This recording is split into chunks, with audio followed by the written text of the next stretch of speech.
고난 주간에도 계속해서 룻기 말씀을 나누기로 결정을 했습니다. 그 이유는 룻기의 말씀을 통해서 나오미의 이야기, 또 룻의 이야기, 보아스의 이 이야기들 속에서 우리를 먼저 사랑하신 예수 그리스도를 충분히 묵상할 수 있다고 생각했기 때문입니다.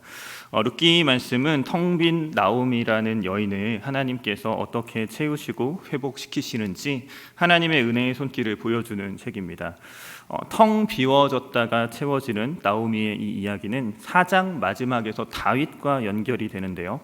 그래서 다시 말해서 룻기는 하나님께서 당신의 마음에 합한 왕이라고 그 다윗의 집을 어떻게 세워 가시는지, 누군가의 행위나 열심에 의해서 다윗이 세워지고 다윗의 나라가 세워진 것이 아니라 하나님의 은혜로 그 나라가 회복되고 채워지고 다윗 왕과 다윗 왕조 모두 다 그렇게 하나님의 은혜의 손길로 세워졌다는 것을 보여주는 책입니다. 지난 시간까지 우리는 1장 말씀을 통해서 나오미라는 여인이 겪는 비참함과 그런 비참한 상황 가운데 있었던 나오미의 삶이 전환되고 변환되고 역전되어서 채워지고 회복되기 시작하는데, 그것이 룻이라는 한 이방 여인이 자기 자신의 권리, 자기의 정당한 권리를 주장하는 것이 아니라 그 권리를 포기하고 선을 넘어가면서 선대하고 선을 넘어가면서 사랑하면서 시작되었다는 사실을 나누었습니다. 오늘 함께 읽은 2장의 말씀은 이제 본격적으로 나오미의 삶이 채워지는 또 다른 선대의 손길에 대해서 이야기합니다. 결론부터 이야기하자면 룻이 나오미를 선대하면서 선을 넘어서 사랑하면서 소망이 없던 나오미의 인생이 전환되기 시작하는데요. 근데 룻은요, 사실 엄밀히 말하면 정말 아무것도 아닙니다. 그러니까 너무 미약한 사람이에요. 그러니까 이스라엘 땅에서는 정말 아무것도 아닌, 아무 영향력도 없는 그냥 미력한 여인입니다. 그러니까 룻이 뭘 하려고 해도, 해주려고 해도 솔직히 뭐 할 수 있는 게 거의 없습니다. 근데 룻의 그 선대가 또 다른 선대를 낳고, 사랑이 사랑을 낳고, 선이 선을 낳는 선순환의 굴레가 시작되면서 나오미의 텅 비었던 삶이 급격하게 회복되는데요. 오늘 본문의 말씀은 그렇게 나오미를 선대한 룻을 향한 선대와 사랑의 선순환의 흐름이 시작되는 모습을 보여줍니다. 본문의 1절은 이렇게 시작합니다. 나오미의 남편 엘리멜렉의 친족으로 유력한 자가 있으니 그의 이름이 보아스였다는 것을 소개합니다. 엘리멜렉이라는 이름이 다시 등장합니다. 나의 하나님은 왕이시다라는 이름입니다. 룻기 1장 1절은 룻기가 쓰여진 이 시대가 사사기 시대였다는 것을 이야기하는데요. 이 사사기 시대는 그 시대에 이제 왕이 없어서 사람들이 자기 소견에 옳은 대로 살아가던 시대입니다. 하나님이 왕이시고 그 왕이 다스리시는 나라가 이스라엘 나라가 돼야 되는데, 이 사람들이 왕이 없어서 하나님을 왕으로 인정하지 않아서 자기 마음대로 살아가면서 정말 끊임없는 어둠의 터널 속으로 하락해가는 시대가 사사기의 시대였는데, 그 시대에 엘리멜렉이라는 사람이, 나의 하나님은 왕이시다라는 이름을 가진 사람이 나왔는데, 이 사람이 잘 됐으면 좋겠는데 그냥 비참하게 흉년을 만나고 이방 땅에 떠나갔다가 허무하게 죽고 끝나버리는 겁니다. 그렇게 잊혀진 것 같고 사라져버린 것 같은 엘리멜렉이라는 이름이 다시 등장하고 기억되는 겁니다. 하나님이 분명히 기억하고 계시고 그 이름을 이어가시는 거예요. 보아스라는 사람을 소개할 때 유력한 자라고 소개하고 있습니다. 유력한 자라는 이 히브리어는 무엇인가가 뛰어난 사람을 뜻합니다. 문맥에 따라서 그 뛰어난 내용이 무엇인가에 따라서 다양하게 번역이 되는데요. 예를 들면 싸움을 잘하는 사람, 전쟁을 잘하는 사람을 나타내는 문맥에서는 똑같은 단어가 용사라고 번역이 됩니다. 돈이 많은 사람을 나타내는 문맥에서는 부자라고 번역이 돼요. 힘이 센 사람을 나타낼 때는 장사라고 번역이 됩니다. 또 하나님께 사용될 때, 하나님의 능력을 나타낼 때는 전능하신 하나님, 전능자라고도 번역이 되는 단어입니다. 보아스를 유력한 자라고 소개하는 것은 이 문맥이 없기 때문에 이 유력함이 어떤 유력함인지를 구체적으로 알 수 없기 때문에 이렇게 막연하게 소개를 하는 겁니다. 뭔가 뛰어나고 능력 있는 사람이에요. 돈이 많을 수도 있고요, 힘이 셀 수도 있고요, 싸움을 잘할 수도 있고, 뭔가 보아스라는 이 사람은 대단한 사람이었다라는 것을 보여주는 겁니다. 보아스라는 이 이름도 능력과 관계된 이름입니다. 보와 아즈라는 단어가 합쳐진 단어인데, 보는 히브리어에서 영어의 인에 해당되는 어디 안에라는 뜻이고요, 아즈가 힘과 능력을 나타냅니다. 그러니까 그 안에 능력이 있다, 힘이 있다라는 뜻을 나타내는 단어가 보아스라는 이름입니다. 요즘으로 치면은 보아스라는 이름은 약간 박권능, 이능력, 이 정도 되는 거죠. 그러니까 이 사람의 이름 자체가 굉장히 유능하고 실력 있다는 것을 나타내고, 이 보아스라는 사람을 묘사하는 설명도 이 사람이 굉장히 유능하고 부유하고 영향력이 있는 사람이라는 것을 보여줍니다. 근데 이 영향력이라는 것은요, 그냥 가지고 있다고 끝나는 것이 아니고 굉장히 중요한 역할을 합니다. 괜찮은 사람이에요. 영향력이 있는 사람입니다. 이 사람이 어떻게 살아가고 어떤 결정을 하느냐 하는 것은 굉장히 많은 사람의 인생에 영향을 미칩니다. 그래서 우리가 가지고 있는 어떤 유능함과 능력과 우리가 가지고 있는 어떤 선한 것, 좋은 것이 있고 이것이 하나님께로부터 온 것이라면 그것은 우리의 사명이라고 생각해야 됩니다. 내가 가지고 있는 곳, 내가 소유하고 있는 것, 그것을 우리는 하나님 앞에서 고민하고 분별해 보면서 어떻게 사용해야 되는지 하나님 앞에서 항상 그분의 뜻을 물으며 구하며 그 영향력에 대한 고민을 가지고 우리가 살아가야 하는 것입니다. 어떤 소유가 많은 사람이 있다고 생각을 해봅시다. 내가 번 거니까, 내가 노력했으니까, 내 소유니까, 그럼 이건 내가 다 사용하고 내가 다 먹어야 하는 걸까요? 나의 소유라는 개념과 그것을 내가 소비해야 된다라는 것은 반드시 동의어가 아닐 수 있습니다. 제가 대학생 시절에 굉장히 인상 깊게 읽었던 책 중에 제프리 sak스라는 이제 콜롬비아 대학의 교수님이신데요, 세계적으로 유명한 경제학자 중에 한 분입니다. 그 당시에 세계 경제학자 탑3 뽑으라 그러면 그 중에 한 분으로 언급되는 제프리 sak스라는 교수님께서 쓴 빈곤의 종말이라는 책이 있었어요. 그 책에서 이분이 굉장히 중요한 지적을 하는데요, 세계에 지금 굶어 죽어가는 사람이 너무 많습니다. 한 10억 명가량이 굶어 죽어가고 절대적인 기아에 있는 사람들, 당장 죽을 위기에 있는 사람이 너무 많아요. 근데 이 사람이 데이터적으로 전 세계에 있는 식량과 생산되고 있는 음식들을 봤는데, 전 세계에 있는 지구상에 있는 모든 사람들을 다 먹이고도 몇 배를 먹이고도 남을 만큼의 식량이 이미 세상에서 충분히 생산되고 있는 겁니다. 이미 이 땅에는 영향력 있는 사람들, 영향력 있는 민족들, 영향력 있는 나라들이 이미 충만하게 가득하게 넘쳐나고 있는 상태에 있는 거예요. 근데 그 사람들이 그 영향력을 어떻게 행사하고 있는지, 그 영향력이 다른 사람의 인생에 분명히 영향을 미칠 수 있는데, 그들이 가지고 있는 그 유능함을, 그 유력함을, 그 부유함을, 그 영향력을 올바르게 행사하지 못하기 때문에 많은 사람들의 운명이 이제 죽음으로 가고 있는 상태에 놓여 있는 겁니다. 지금 1절 말씀이 보여주는 것은 보아스라는 이 사람이 굉장히 영향력 있고 유능한 사람이라는 것을 보여줍니다. 이제 결정되는 거죠. 이 보아스라는 사람이 유능해요, 유력해요, 영향력 있어요, 힘이 있습니다, 능력이 있습니다. 근데 이 보아스라는 사람이 어떻게 행동하느냐, 이 사람의 결정으로 인해서 어떤 일들이 일어나는지 우리가 주목해 볼 필요가 있는 것입니다. 그리고 우리에게 허락된 영향력을 우리가 어떻게 사용할 것인지 우리가 생각해 볼 필요가 있는 것이죠. 2절 말씀은 이렇게 말합니다. 모압 여인 룻이 나오미에게 이르되 원하건대 내가 밭으로 가서 내가 누구에게 은혜를 입으면 그를 따라서 이삭을 줍겠나이다 하니 나오미가 그에게 이르되 내 따라 갈지어다 하매. 2절 말씀이 1차적으로 보여주는 것은 돌아온 자들의 현실을 보여줍니다. 모압 땅에서 돌아왔어요. 근데 이들의 현실이 그렇게 좋지는 않아 보여요. 룻이 말합니다. 내가 밭으로 가서 이삭을 줍겠다고 말합니다. 내가 밭을 가졌고 그 밭에 가서 내가 씨를 뿌리고 농사를 좀 지어 보겠습니다가 아니에요.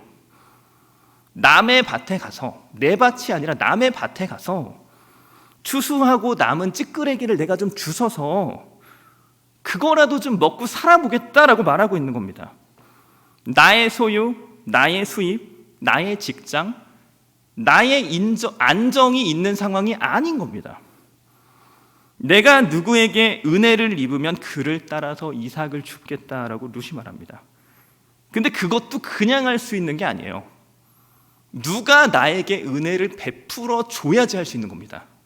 남의 밭에 가서 주워 먹는 거, 남의 밭에 가서 빌어 먹는 것도 그냥 되는 게 아니고 누가 그렇게 하도록 야 좀 그거라도 주워 먹어라 이렇게 허락을 해줘야, 그래야 겨우 그거 할 수 있는 상황인 겁니다.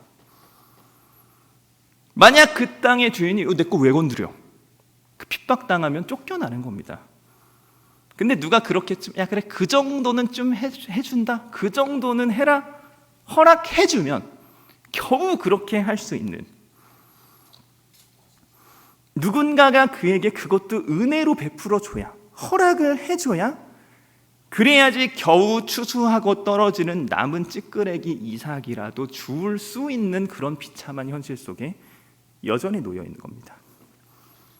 근데 우리가 주목해봐야 하는 것은 룻이 이삭을 줍겠다라고 하는 거, 남의 밭에 떨어져 있는 그 찌꺼기로 줍겠다라는 것이 이스라엘의 율법, 하나님의 말씀에 의지하고 있다라는 것에 주목할 필요가 있습니다. 지금 룻은 나오미와 함께 이스라엘의 하나님의 말씀에 소망을 두고 있는 겁니다. 이스라엘 율법은 레위기 19장 9절에서 10절 등의 말씀에 보면은 추수할 때 밭 모퉁이를 다 거두지 말고 떨어진 이삭도 줍지 말라고 말합니다. 왜냐하면 그것들을 가난한 사람과 거류민들, 그러니까 이방인들이죠. 그 땅에 잠시 머무르는 사람들, 요즘으로 치면 이제 외국인 노동자, 불법 체류자, 그 땅에 소유가 없고 거처가 없고 아무 지분이 없는 그런 사회적인 약자들을 위해서 그거는 손대지 말고 좀 그냥 가만히 놔둬라 라고 하나님께서 이스라엘 율법에 말씀해 주셨습니다. 이 말씀이 지켜지고 있다면, 이 말씀이 시행되고 있다면 룻과 나오미에게는 소망이 있는 겁니다. 근데 하나님의 이 말씀이 무시되고 멸시되고 아무도 이 말씀을 지키고 있지 않다면 이 가정에는 아무 소망이 없습니다. 그러니까 유일하게 하나님께서 말씀하신 그 말씀, 그 약속, 그 한 가닥의 소망을 바라보고 지금 나아가고 있는 겁니다. 근데 우리가 이 시기를 정말 깊이 생각해 봐야 되는 게 사사기 시대잖아요. 사사들이 치리하던 시대. 이스라엘 역사에서 가장 어둡고 하나님으로부터 떠나서 자기 마음대로 살아가던 그 시대. 이 시대에 하나님의 말씀을 따라서 율법을 존중하며 살아가던 사람들이 얼마나 있었을까요? 룻이 지금 이스라엘의 하나님의 말씀을 붙잡고 율법을 붙잡으면서 이삭을 주우러 나가겠다라고 말하지만 말씀을 지키는 사람이 희박한 시대에 하나님의 약속의 말씀을 붙잡고 나아가고 있는 겁니다.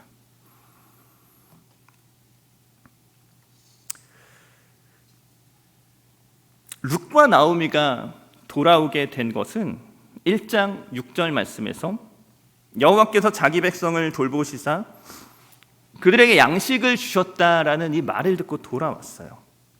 돌아왔습니다. 여호와께서 그 백성들에게 다시 양식을 주셨습니다. 기근이 끝나고 다시 이스라엘 땅엔 양식이 있습니다. 먹을 것이 있습니다. 기근이 끝나고 다른 모든 사람들의 삶에는 풍요가 시작이 됐어요. 근데 나오미와 룻은 돌아왔는데 다 풍요로운데 이 둘만은 여전한 기근과 흉년 속에서 살아가고 있는 겁니다. 잘 된다는데, 다른 사람 다 잘 된다는데, 다 축복받았다는데 나는 여전히 텅 비어 있는 상태에 있는 겁니다. 그 가운데 유일한 한 가지 소망을 하나님의 말씀이 두는 겁니다. 이 말씀대로 살아가는 사람이 있으면 나는 살 수 있는 거고, 이 말씀이 무시되고 하나님의 말씀이 무너져 있으면 이제 더 이상 소망이 없는 겁니다. 그때 그 말씀에 의지해서 소망의 걸음을 한 걸음 지금 내딛고 있는 겁니다. 그럼 하나님께서는 주의 말씀을 붙잡고 그 말씀에 소망을 두고 나아가는 이 룻과 나오미를 어떻게 대해 주실까? 그 말씀을 믿고 나아가는 이들에게 하나님은 과연 어떻게 응답하시는가? 룻기 말씀에는 하나님이 표면적으로 직접적으로 등장하지 않습니다. 근데 3절과 4절 말씀이 이렇게 말합니다. 같이 한번 읽어보겠습니다. 3절과 4절입니다. 룻이 가서 베는자를 따라 밭에서 이삭을 줍는데 우연히 엘리멜렉의 친족 보아스에게 속한 밭에 이르렀더라. 마침 보아스가 베들레헴에서부터 와서 베는 자들에게 이르되 여호와께서 너희와 함께 하시기를 원하노라 하니 그들이 대답하되 여호와께서 당신에게 복 주시기를 원하나이다 하니라. 두 가지 단어에 주목해 보고 싶은데요. 우연히, 그리고 4절에서 마침 보아스가 베들레헴에서부터 왔다라는 말에 주목해 보고 싶습니다.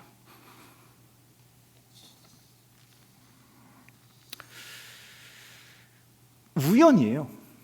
우연입니다.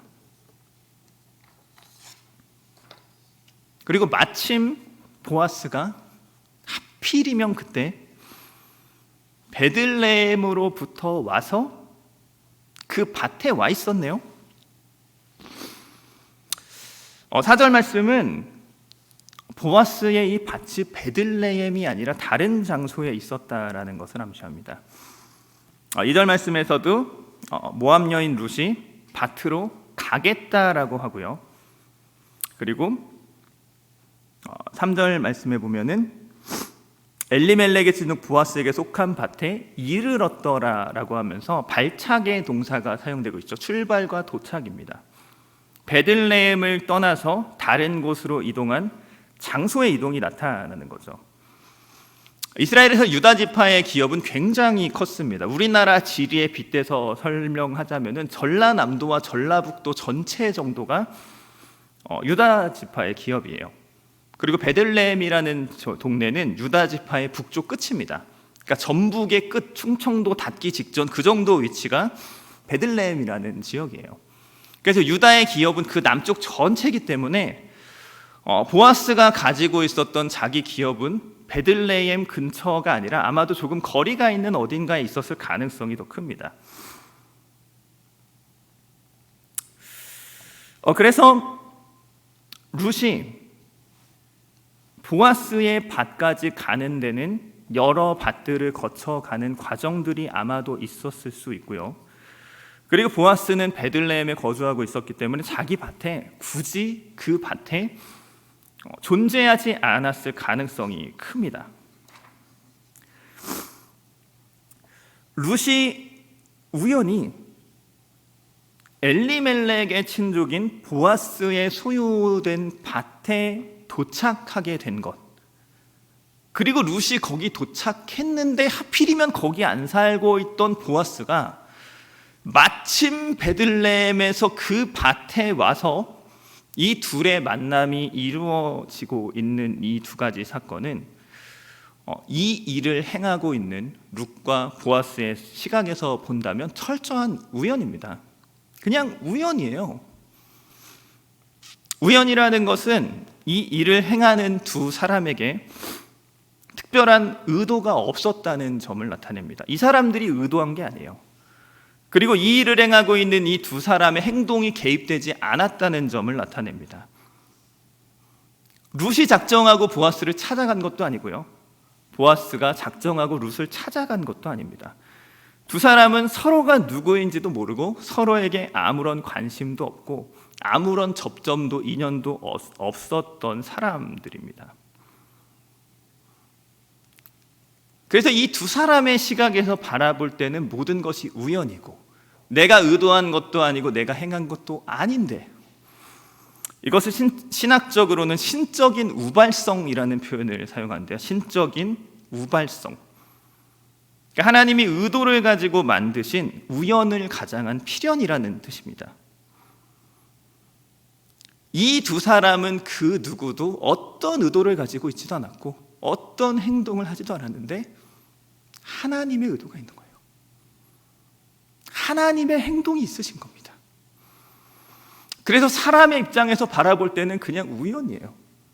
그냥 마침 그렇게 된 겁니다.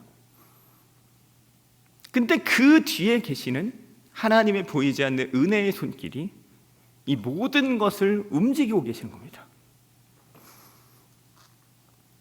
우리도 우리의 인생을 바라본다면 우리가 예수를 믿고 하나님을 만나고 이렇게 하나님 주사랑교회에서 우리가 함께 예배하고 있는 이 모든 것들이 다 우연입니다.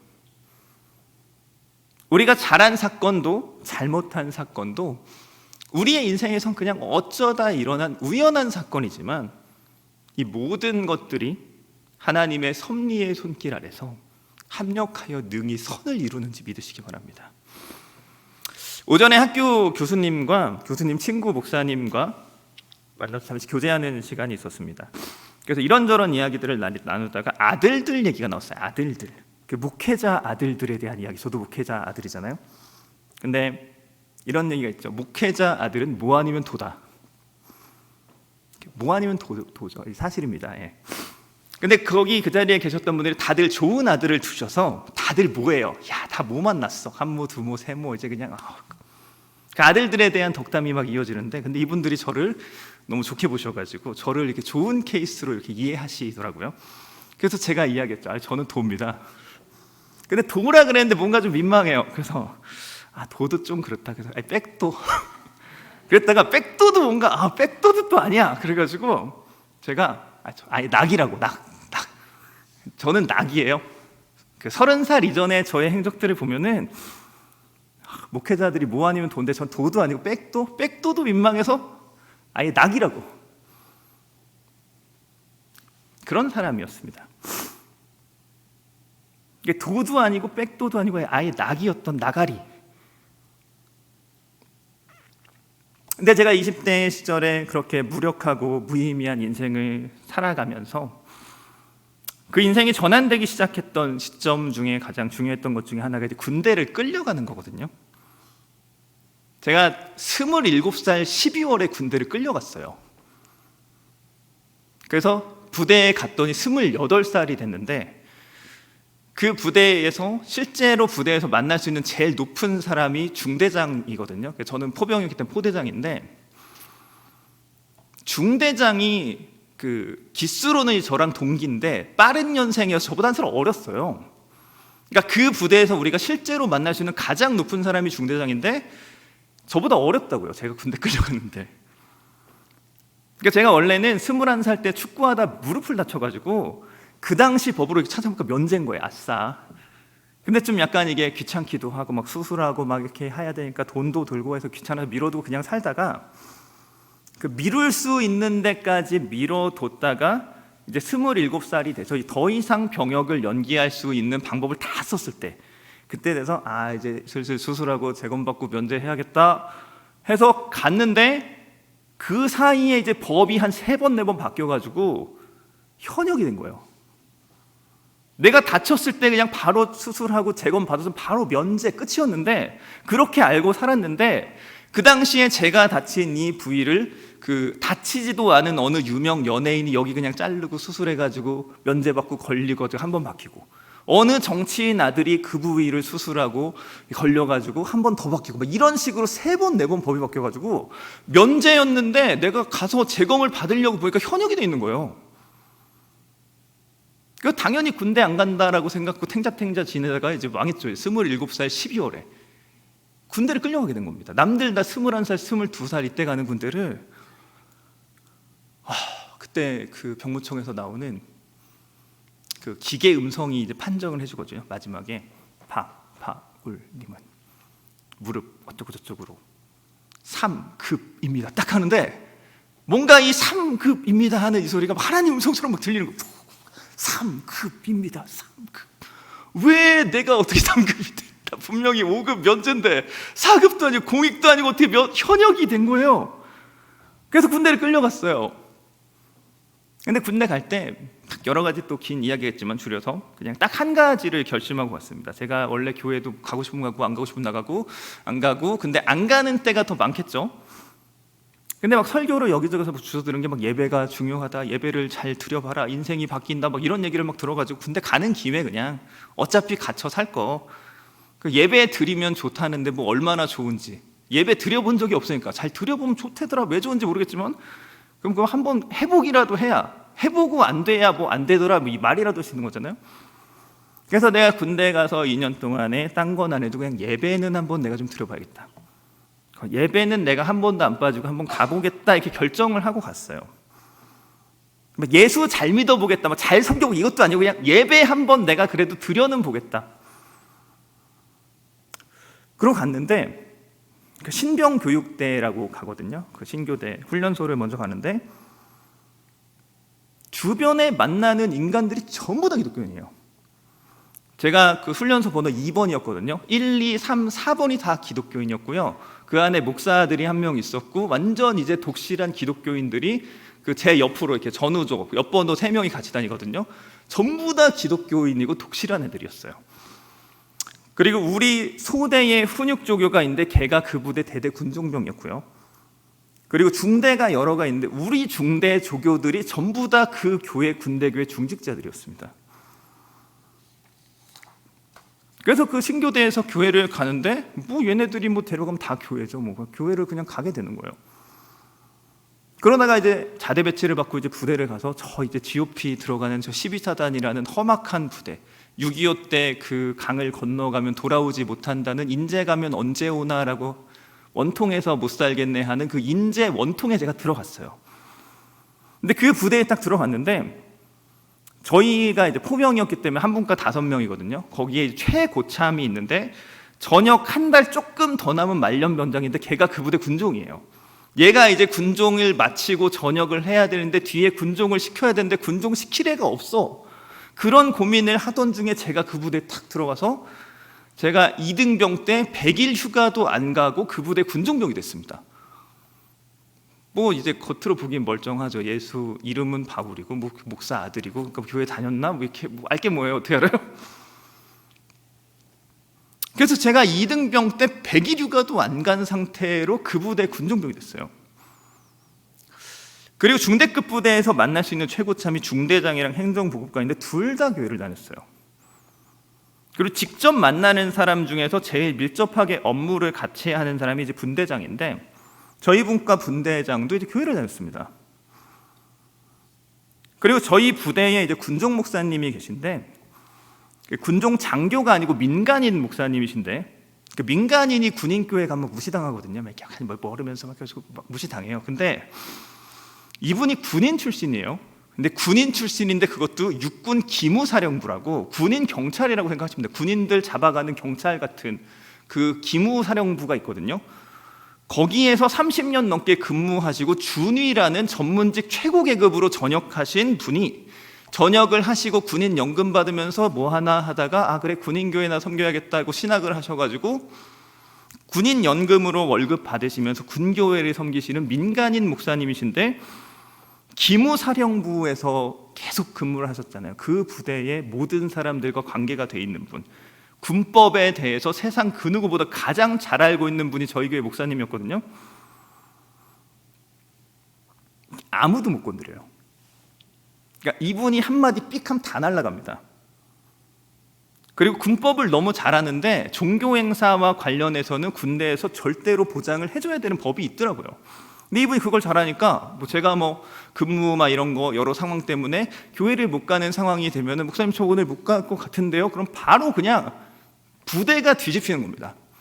어떤 새끼가 얘 군무 넣었어 해가지고 막 뒤집혀요. 그래가지고 저는 교회를 갑니다.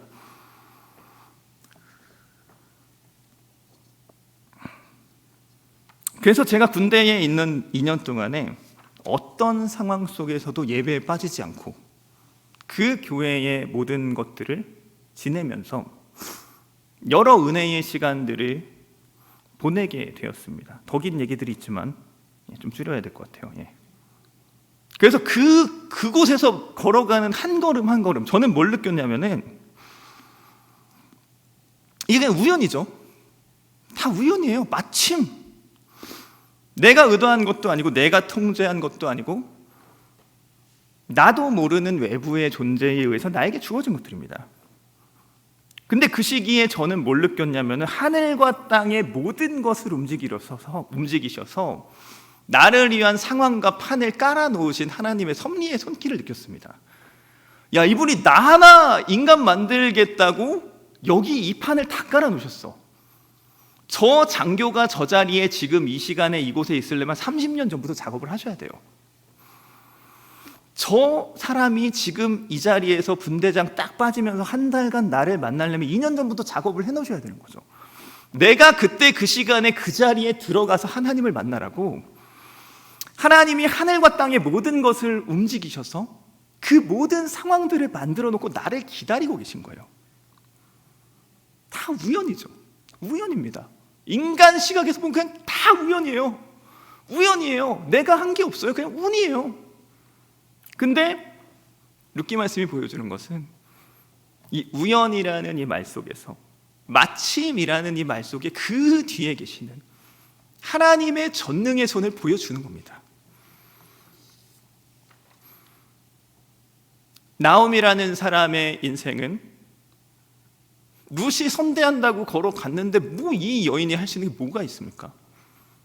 근데 그 여인의 그 삶이 후에 다윗으로 이어지는 하나님 나라의 그 위대한 왕과 그 왕조가 하나님의 그 은혜의 손길로, 섭리의 손길로 세워지고 채워지는 겁니다. 우리가 예수님을 만나고 하나님을 예배하며 여기까지 걸어왔었던 수많은 우연의 순간들을 우리가 생각해 봅시다. 우리가 어떻게 여기까지 왔습니까? 우연히 왔죠. 우리 입장에서 볼 땐 우연이죠. 근데 우리가 눈을 조금만 열어서 성령께서 우리를 비춰주시는 대로 우리의 눈을 조금만 열어 저 하늘을 바라보면 저 하늘 위에서 하늘과 땅의 모든 것을 움직이셔서 나 한 사람을 찾아오시고 나를 사랑하시고 나를 선대하시고 그 모든 섭리의 손길로 나를 채우시고 인도해 오신 하나님의 은혜의 손길이 있는 겁니다. 그래서 우리가 그 모든 위경 가운데, 어려움 가운데, 잠시 겪는 환난 가운데에서도 절대로 두려워하지 않고 흔들리지 않고 나를 향해 그 모든 우연의 손길을 펼쳐주신 하나님을 믿음으로 바라보며 신뢰함으로 끝까지 믿음의 길을 함께 걸어갔으면 좋겠습니다. 6절과 7절 말씀에서는 보아스가 이 소녀에 대한 청취를 통해서 룻의 선대를 확인하는 장면이 나옵니다.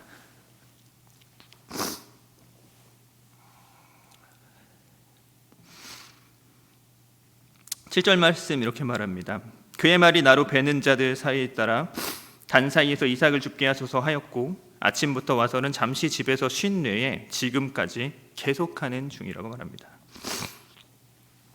7절 말씀 잠시 집에서 쉰 뇌의 이 부분을 그냥 얼핏 보면 집에 갔다 온 것 같이 생각이 되는데요. 보아스에 맞은 베들레헴이 아닌 다른 지역에 있을 가능성이 굉장히 높습니다. 그리고 잠시 집에서 쉬었다라는 이 부분의 원문을 보면은 그 집이거든요. 그 집. 그 집에 앉았다, 잠깐 이런 뜻인데 그 관사가 붙어 있어요. 근데 관사라는 것은 이렇게 이야기하면 쉽습니다. 그 이 말을 하는 사람과 듣는 사람 사이에서 그 무언의 무엇인가 공유된 지식이 있는 거예요. 약간 이런 거죠. 야 거기 그 집 있잖아, 그 집 거기 그 집 이러면은 말하는 사람도 알고 듣는 사람도 어딘지 아는 그 집이 있는 거예요. 룻이 이삭을 주우면서 수고하고 있는데 잠시 집에서 쉬는데 그 보아스와 이 사환이 알고 있는 그 집, 그 반 옆에 있는 잠깐 쉴 수 있는 쉼터 같은 그 집을 말하는 겁니다. 거기 들어가서 잠깐 앉았던 것 외에는 계속 죽고 있다고요. 룻이 나오미를 선대해서 고향 모압 땅을 떠나서 베들레헴까지 가는 선을 넘는 엄청난 선대와 사랑을 베풀었습니다. 이미 선을 넘었잖아요. 온 것만 해도 대단한 겁니다. 그냥 가만히만 있어줘도 대단한 거예요. 근데 그냥 와서 오기만 한 게 아니라 이삭을 주우러 나가요. 근데 이삭을 주우러 나가서도 그냥 뭐 대충 춥다 몇 개 없네 막 이러고 끝낼 수도 있잖아요. 근데 진짜 열심히 죽는 겁니다. 최선을 다해서 자기가 할 수 있는 최선의 사랑을 끝까지 베풀고 있는 거예요. 룻이 나오미를 선대하고 선을 넘어 사랑하는데 내 선 넘어갔으면 됐지, 많이 했다, 그렇게 하는 것이 아니고 끝까지 정말 자기가 할 수 있는 모든 것을 다해서 사랑하고 있는 모습을 보여줍니다.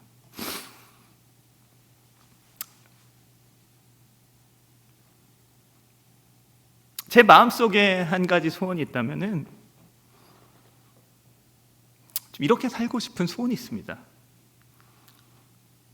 사랑을 하는데 끝까지 사랑하고 싶다. 제 인생에 한 가지 철학이 있는데요, 저는 사랑이 이긴다는 것을 믿습니다. 선대하는 것이 이깁니다. 아무리 약한 환경을 만나도, 악독한 사람들을 만나도 사랑하면 이깁니다. 끝까지 사랑하면 이깁니다. 그 사람의 행악이 그 사랑을 통해서 녹아내리고 변화되고 사랑으로 그 악을 이길 수 있다고 저는 믿습니다. 근데 아무리 사랑해도 변하지 않는 경험도 많이 있고요. 근데 저는 돌이키고 어떻게 생각하냐면 제가 충분히 사랑하지 못해서라고 생각합니다. 내가 끝까지 사랑하지 못해서라고 생각합니다.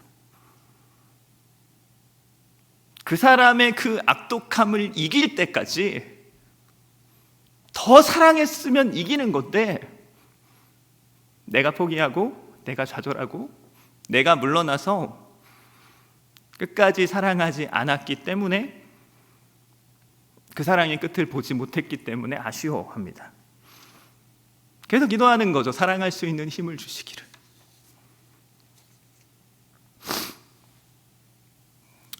선대하고 희생하고 손해보며 살아갈 때 그 자체가 주는 고통과 괴로움이 있어요. 그러다 보면은 선을 행하다가 낙심하고 멈춰서는 순간이 올 수 있습니다. 근데 우리는 룻이 나오미를 선대하듯이 온 힘을 다해서 이왕 방향 그쪽으로 잡았으면, 사랑하기로 했으면 잠깐 하다가 모압에서 베들레헴까지 왔는데 아니다, 여기 가능성 없네, 그만하자, 멋이 없잖아요. 방향을 그쪽으로 잡았으면 끝까지 해보는 거죠. 나의 이 작은 선대함에 하나님의 은혜가 덧입혀져서 선순환의 거대한 흐름을 만들어내실 때까지 최선을 다하며 사랑을 행하는 우리 모두가 되었으면 좋겠습니다. 8절과 9절 말씀은 보아스가 룻을 선대하는 장면들이 나옵니다. 내 딸아 들으라, 이삭을 주우러 다른 밭으로 가지 말며 여기서 떠나지 말고 나의 소년들과 소녀들과 함께 있으라. 그들이 베는 밭을 보고 그들을 따르라. 내가 그 소년들에게 명령하여 너를 건드리지 말라 하였느니라. 목이 마르거든 그릇에 가서 소년들이 길러온 것을 마실지니라 하는지라. 보아스의 선대는 굉장히 구체적으로 세밀하게 룻의 필요를 채워주는 선대였습니다. 이삭을 주우러 딴 데 가지 말라는 것은 일할 수 있는 터전을 제공해 주는 것입니다. 나의 소녀들과 함께 있으라는 것은 쉴 거처와 교제할 공동체를 제공해 주는 것입니다. 그들이 베는 밭을 보고 그들을 따르라라고 하는데, 히브리 원문을 보면 앞에 그들이 베는 밭이라고 할 때는 남성형 동사가 사용됐고요, 그리고 그들을 따르라라고 할 때는 여성형 대명사가 사용이 되었습니다. 그러니까 무슨 말이냐면은 앞에 밭을 베며 가는 남자 하인들이 있고요, 그때 그 뒤를 따라가면서 추수하는 그 여자 하인들이 있는데 그 여인들과 같이 다니면서 그 이삭을 주우라고 이야기하는 것입니다. 내가 그 소년들에게 명령하여 너를 건드리지 말라라고 하였는데 이것은 룻이 일을 할 때 룻의 안전을 보장해 주는 약속입니다. 너를 건드리지 말라라는 이 말은 크게 두 가지 의미 중에 하나로 생각을 하는데 이 단어의 기본적인 뜻은 이제 만지다라는 뜻, 건드는 거예요. 터치하는 겁니다. 근데 이것을 주로 성적인 용례 또는 폭력적인 용례 둘 중에 한 가지로 해석을 합니다.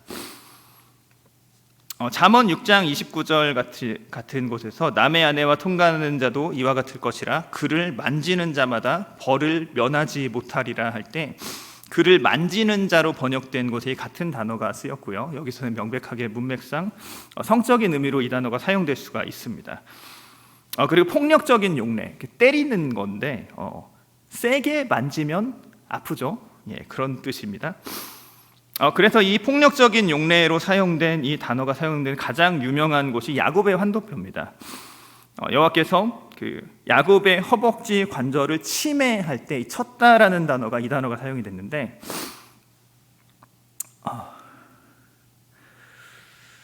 뒤에 이제 15절과 16절에서 보아스가 그 소년들에게 전한 말이 이제 구체적으로 이야기가 되는데 그 룻이 그곳에서 이삭을 죽을 때 책망하지 말고 꾸짖지 말라라고 이야기했던 것으로 볼 때 이곳에서는 그 폭력적인 용례로 사용된 것으로 보입니다. 그러니까 룻에게 그 웬 이방 여자가 와서 이삭 죽고 있어도 그 여자 이렇게 방해하지 말고 때리지 말고 쫓아내지 말고 그 여자의 안전을 보장해 줘라라고 보아스가 이야기해 준 겁니다. 목이 마르거든 그릇에 가서 소년들이 길러온 것을 마시라는 것은 룻의 실질적인 필요를 채워주는 것입니다. 이를 하면 목이 마릅니다. 근데 고대 근동은 아무데나 가서 쓰도 틀면 물 나오는 그런 곳이 아닙니다. 물이 굉장히 귀했고 어느 곳에서 물을 가져다가 공급해 주지 않으면은 그녀의 필요가 채워질 수 없는 것입니다. 그래서 이 모든 것들을 종합해 보면은 보아스는 룻에게 친절을 베푸는데요.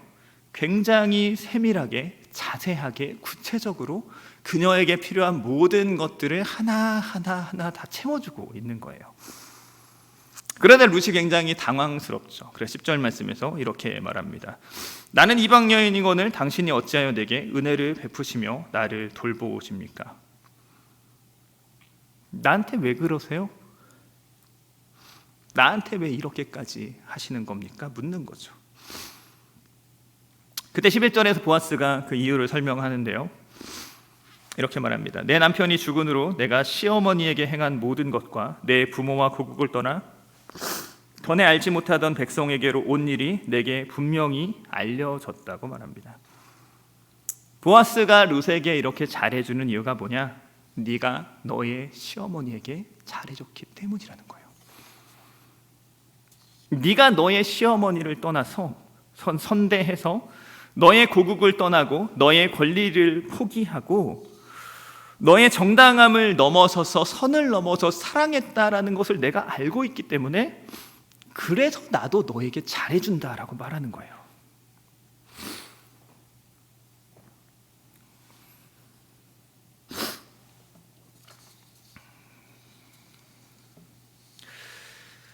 보아스는 룻이 나오미를 선대했기 때문에 룻을 선대하는 겁니다. 이것은 세상의 방식과 반대입니다. 세상에서는 선을 행하는 사람이 있으면 그를 함부로 이용하거나 그에게 악을 행하는 경우가 팽배합니다. 세상에서 잘해주면 이용당하죠. 착하면 밟힙니다. 세상의 방식은 이 사람이 막 선을 행하고 있고 누군가에게 잘해줘요. 저 사람에게 잘해줍니다. 그러면 이렇게 말하죠. 나에게도 잘하라고. 룻이 나오미에게 선대했어요. 그럼 너 왜 저 사람에게만 잘하냐? 나에게도 똑같이 잘해라 라고 요청하는 거예요. 세상의 방식은 선을 행하는 사람이 있으면 그 사람의 그 선함을 악용하고 이용하고 그 사람의 그 선함을 악하게 활용합니다.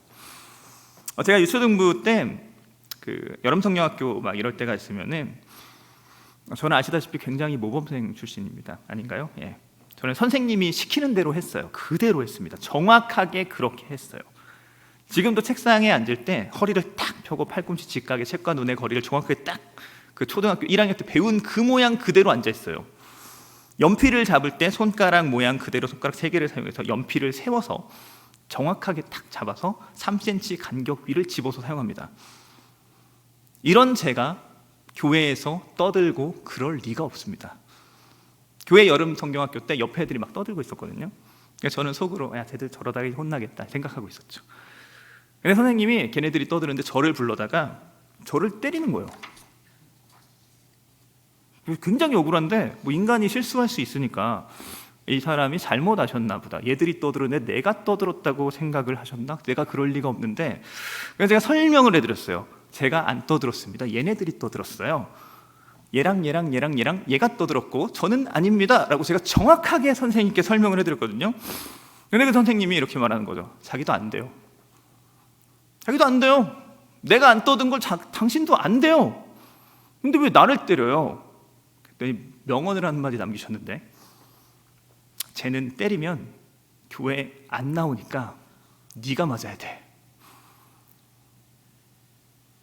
쟤는 때리면 교회를 안 나오니까 네가 맞아야 된대요. 저 아이는 때리면 들이받는 거예요. 반항하는 겁니다. 교회를 안 나온 거예요. 악을 행하는 거죠. 그러니까 안 때려요. 근데 얘는 착하니까 때려도 안 되드니까 아무리 쥐업해도 교회를 나오니까 아무 잘못이 없는 애를 갖다 패는 거예요. 애들이 떠들고 있고 누구를 패야 조용해지는데 어느 놈을 팰 거냐? 착한 놈을 패는 거예요. 한때 유명했던 무고 사건이 있습니다. 한 집의 가장이고 신혼부부고 막 아이를 출산한 아버지인데 이 사람이 어느 여고생에게 무고를 당해가지고 저 사람이 강간해서 자기가 임신을 했다 이렇게 해가지고 그 엉뚱한 사람을 무고해서 그 집안이 풍비박산되고 직장이 다 잘리고 사회적이 매장되고 나서 무고라는 것이 밝혀진 사건이 있었습니다. 그 여고생과 이 남성은 전혀 모르는 사이였고요. 여고생이 어디 전화한다고 자기 전화기가 없어서 전화를 한번 좀 빌려달라 이렇게 해가지고 어머니랑 그 전화로 통화를 했고, 그리고 나서 거기에 연락처가 남아있으니까 자기가 임신한 것이 들통나고 나서 저 사람이 그랬다라고 하고 나서 그 사람에게 뒤집어 씌우고 그 여성의 증언이 일관되다고 해서 그 사람의 모든 것이 혐의가 인정되고 나중에서야 밝혀지고 난 그런 사건이 있었습니다. 근데 이 사람이 하도 억울하고 다 밝혀지고 누군지도 모르는데 생판 처음 보는 사람인데 자기에게 갑자기 내가 강간했다고 자기 인생 완전히 망가뜨렸으니까 너무 어이가 없어가지고 왜 그랬냐 이렇게 물어봤더니 착해 보여서 그랬대요. 착해 보여서요. 착해 보여서 만만해서 이 사람에게는 나쁜 짓을 해도 자기에게 악을 행하지 않을 것 같아서 악으로 돌려주는 겁니다. 선을 행하는데 악이 돌아오는 악순환의 세상에서는 선이 점점 더 사라져갑니다. 선을 행하는 사람에겐 선을 돌려줘야 돼요. 선을 행하는 사람에게는 선하게 대해줘야 됩니다. 그래야 선이 선을 낳고 사랑이 사랑을 낳고 그 모임이, 그 사회가, 그 세상이, 그 교회가 사랑으로 채워지는 겁니다. 착하다고 이용하고 함부로 대하고 무시하고 그 사람의 선행에 대해서 이 사람은 나에게 악을 행하지 않을 것 같으니까 함부로 악을 행하는 그런 세상은 스스로 그 세상을 악으로 가득 채우는 선대받을 가치가 없는 세상이 될 겁니다. 우리가 어떤 세상을 만들어 갈 것인가? 우리가 결정하는 거죠. 저는 제 자신이 그리고 우리 모두가 그렇게 선대하는 사람이 되었으면 좋겠습니다. 적어도 선을 행하는 사람에게 선을 돌려주는 사람이 되었으면 좋겠습니다.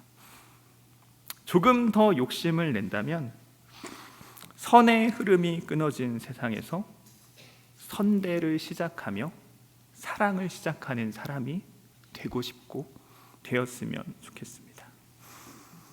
아까 제일 앞에서 보아스에 대한 이야기를 나누면서 이 사람이 힘있고 유능하고 영향력 있는 사람이고 이 사람이 어떻게 결정하고 어떻게 행동하는가에 따라서 많은 사람들이 영향을 받는다는 이야기를 했었습니다.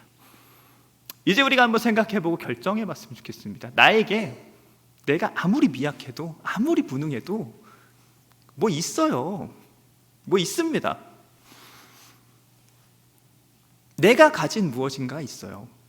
하나님 나에게 주신 무엇인가가 있습니다. 맡기신 무엇인가가 있어요.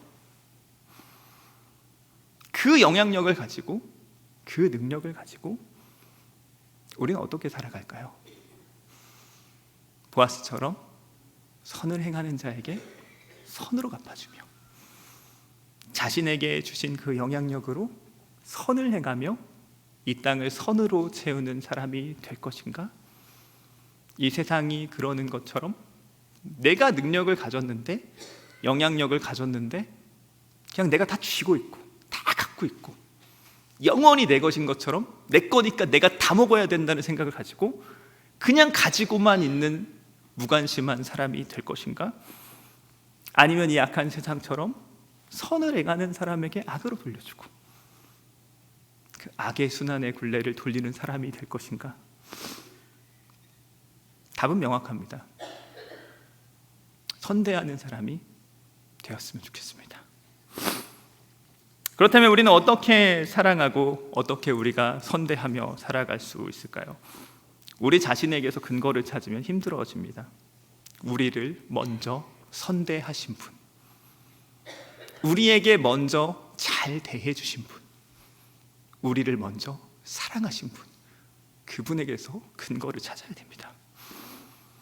우리 안에 사랑을 시작하신 그분의 사랑 안에서 우리는 사랑하고 선대하는 사람으로 빚어지면서 살아갈 수 있습니다. 고난주간에 예수 그리스도의 십자가의 사랑은 그분의 은혜를 묵상하는 이 기간에 우리는 생각하는 거예요. 우리를 선대하신, 우리를 기억하신, 우리를 사랑하신 예수님의 사랑을 우리가 다시 한번 바라보는 겁니다.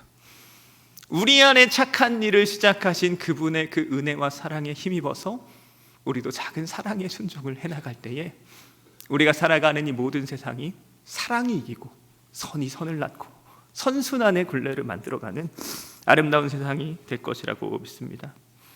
아까 낮에 만났던 교수님과 지난 학기에 요한 1서 수업을 들었었는데요, 요한일서 4장 7절부터 12절 말씀을 제가 한번 읽어드리고 말씀 마쳤으면 좋겠습니다. 사랑하는 자들아, 우리가 서로 사랑하자. 사랑은 하나님께 속한 것이니 사랑하는 자마다 하나님으로부터 나서 하나님을 알고 사랑하지 아니하는 자는 하나님을 알지 못한다니 이는 하나님은 사랑이심이라. 하나님의 사랑이 우리에게 이렇게 나타난 바 되었으니 하나님이 자기의 독생자를 세상에 보내심은 그로 말미암아 우리를 살리려 하심이라. 사랑은 여기 있으니 우리가 하나님을 사랑한 것이 아니오 하나님이 우리를 사랑하사 우리 죄를 속하기 위하여 화목제물로 그 아들을 보내셨음이라. 사랑하는 자들아, 하나님이 이같이 우리를 사랑하셨은즉 우리도 서로 사랑하는 것이 마땅하도다. 개역성경에서는 사랑하는 자들아라고 번역이 됐는데요, 아까 만났던 정창욱 교수님이신데 그 교수님께서 요한일서 관련해서 가장 강력하게 주장하는 것이 사랑하는 자들아라는 이 단어가 그리스어 조어법으로 수동이에요. 수동형 단어입니다. 내가 사랑을 하는 사람이 아니에요. 사랑받은 사람들이에요. 사랑받은 사람들이 사랑하는 겁니다. 다시 이 말씀을 사랑받은 자들아로 읽어드리겠습니다. 사랑받은 자들아, 하나님이 이같이 우리를 사랑하셨은즉 우리도 서로 사랑하는 것이 마땅하도다. 우리는 하나님의 지극한 사랑을 받은 사람들입니다.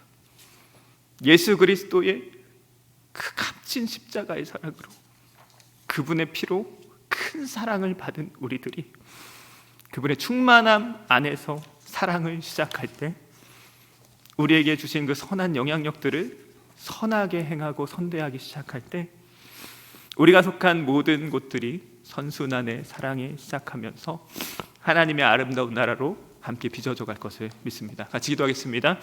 하나님 참 감사합니다. 예수 그리스도의 십자가의 사랑으로 우리를 구원하시고 우리 안에 착한 일을 시작하시고 우리 안에 그 충만한 사랑과 은혜를 베풀어 주셔서 하나님의 사랑으로 우리를 가득히 채워주시고 또 당신의 그 사랑에 우리를 초청해 주셔서 참 연약하고 부족한 우리가 하나님 당신의 은혜와 그 사랑으로 살아가면서 사랑의 흐름이 끊어지고 선대의 흐름이 끊어지고 선을 악으로 갚는 이 악독한 세상에서 당신의 사랑으로 사랑을 시작하며 사랑의 문을 열어가며 사랑의 세상을 만들어가는 귀한 사명과 은혜를 맡겨주신 주님의 은총에 감사를 드립니다. 사랑받은 자들아, 하나님께서 이같이 우리를 사랑하셨은즉 너희도 서로 사랑하는 것이 마땅하다 말씀하심 같이 하나님, 우리가 우리 안에 있는 충만한 그리스도의 사랑을 힘입어 더욱 사랑하는 사람 되기를 원합니다. 끝까지 사랑하고 더욱더 사랑해서 사랑으로 이기는 사람들 될 수 있도록 사랑의 선순환을 시작하고 그 선순환으로 이 세상을 아름답게 하나님의 나라로 변화시켜가는 우리 모두 될 수 있도록 끝까지 우리와 함께하여 주시고 은총을 더하여 주시옵소서. 감사드리며 주 예수 그리스도의 이름으로 기도합니다.